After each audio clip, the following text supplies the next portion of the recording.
Anda menyaksikan Headline News. Ex-staf khusus Mendikbudristek bidang isu-isu strategis Era Nadiem Makarim, Fiona Handayani, memenuhi panggilan pemeriksaan Kejaksaan Agung hari ini. Fiona kembali diperiksa terkait dengan kasus dugaan korupsi pengadaan laptop Chromebook untuk digitalisasi pendidikan.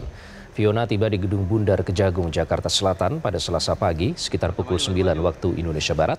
Ia didampingi kuasa hukumnya Indra Haposan Sihombing. Ini merupakan pemeriksaan kedua Fiona di Kejagung.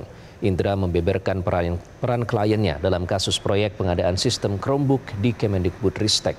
Menurutnya, Fiona hanya orang yang diminta memberi saran, bukan membuat keputusan. Indra mengatakan Fiona telah memantau semua sistem operasional laptop saat proyek itu direncanakan. Indra membantah kliennya melakukan pemufakatan jahat. Diketahui Kejagung menetapkan 4 tersangka dalam kasus ini.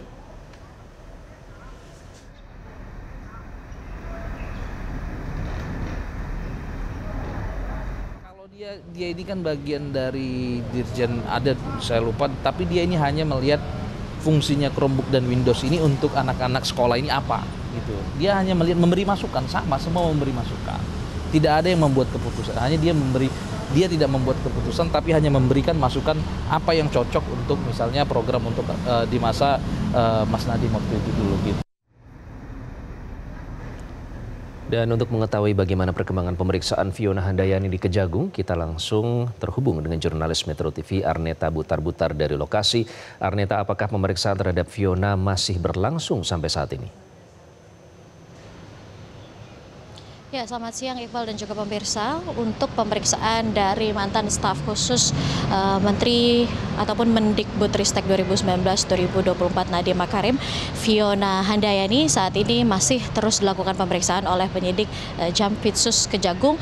Dan tadi memang setelah memenuhi panggilan dan tiba di Gedung Bundar Jampitsus Kejagung pada pukul 9 pagi hari, pemeriksaan ini masih terus berlanjut hingga sekarang di pukul kurang lebih 2 siang hari, di mana tadinya setibanya Fiona di Gedung Bundar Jampitsus ini, Fiona sama seperti pada pemeriksaan sebelumnya tidak banyak bicara dan langsung masuk ke dalam pintu Gedung Bundar Jampitsus Kejagung.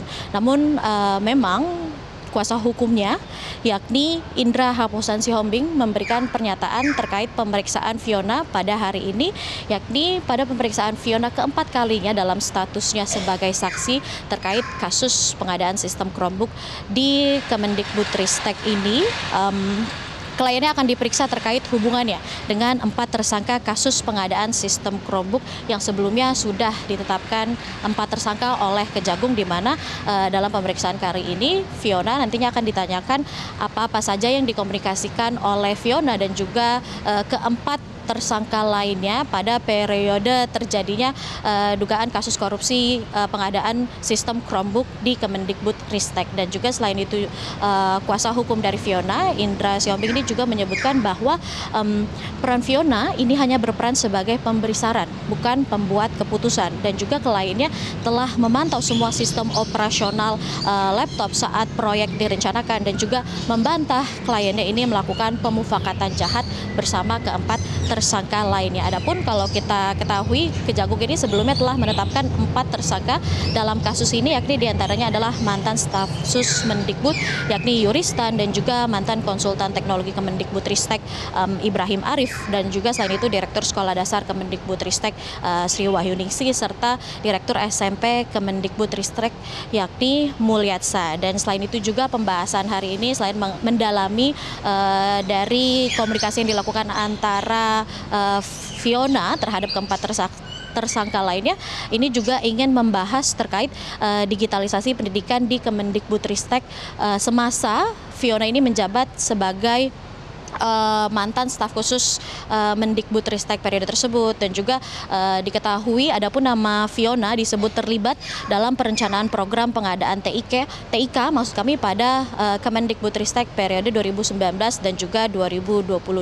Dan memang kalau kita mengutip pernyataan dari kuasa hukum Fiona, ini kalau berkaca dari pemeriksaan yang lalu, pemeriksaan selesai pada pukul 6 sore hari, dan kuasa hukumnya juga memprediksi bahwa hari ini pemeriksaan diprediksi akan selesai sama seperti pemeriksaan sebelumnya, yakni di pukul 6 sore hari nanti. Dan tentunya kita terus akan melihat seperti apa pemeriksaan yang tengah dilakukan oleh penyidik Jampitsus pada hari ini. Dan sebelumnya sebagai informasi bahwa mantan Direktur Dirdik pada Jampitsus yakni Abdul Kohar mengatakan bahwa Fiona juga tergabung dalam sebuah grup WhatsApp bernama Mas Menteri Kortim bersama sejumlah nama yang sudah ditetapkan sebagai tersangka, yakni diantaranya ada Yuristan dan juga nama mantan Mendikbudristek Nadiem Makarim. Dan juga di tahun 2019 ini Fiona dan juga Yuristan dan juga Nadiem Makarim ini membahas mengenai rencana pengadaan program digitalisasi pendidikan di Kemendikbudristek.